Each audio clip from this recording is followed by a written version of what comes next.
ప్రజాపంపిణీ వ్యవస్థను మరింత బలోపేతం చేసి సామాన్యులకు సైతం కూటమి ప్రభుత్వ ఫలాలు అందించడమే ధ్యేయంగా తన వంతు కృషి చేస్తానని Andhra Pradesh civil supplies corporation director నియమితులైన బీజేపీ సీనియర్ నాయకులు తుమ్మల పద్మజలక్ష్మి పేర్కొన్నారు. మంగళవారం ఆంధ్రప్రదేశ్ ప్రభుత్వం విడుదల చేసిన నామినేటెడ్ పదవుల జాబితాలో AP state civil supply corporation director Padmajalakshmi మీడియాతో మాట్లాడారు.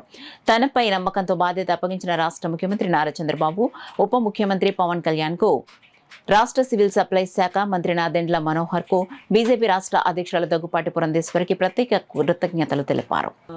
భారతీయ జనతా పార్టీ కార్యకర్తగా నేను ఈరోజు అనేక పదవులను క్షేత్రస్థాయి నుంచి పార్టీలో పనిచేస్తూ దశాబ్దానికి పైబడి పనిచేసినందుకు కష్టపడిన వారికి గుర్తింపు బీజేపీలో సునాయాసంగా వస్తుంది అనడానికి కారణం నేను ఒక ఉదాహరణగా చెప్పుకోవచ్చు.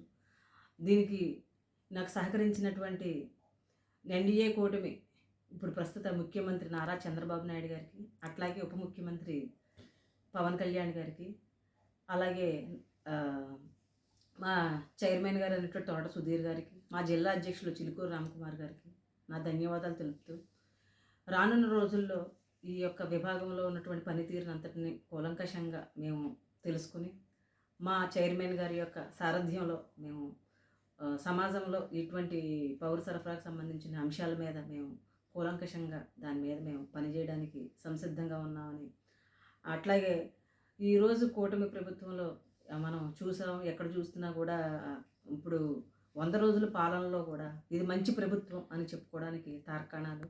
ఈరోజు 20 మంది కార్పొరేషన్ చైర్మన్లను కూడా ఈరోజు ప్రకటించడం జరిగింది. దానిలో భాగంగా నాకు ఈ బాధ్యతను కూడా ఇచ్చారు. భారతీయ జనతా పార్టీ తరఫున మా మేడం అయినటువంటి పురంధేశ్వరి గారికి కూడా నేను ధన్యవాదాలు తెలుపుకుంటున్నాను.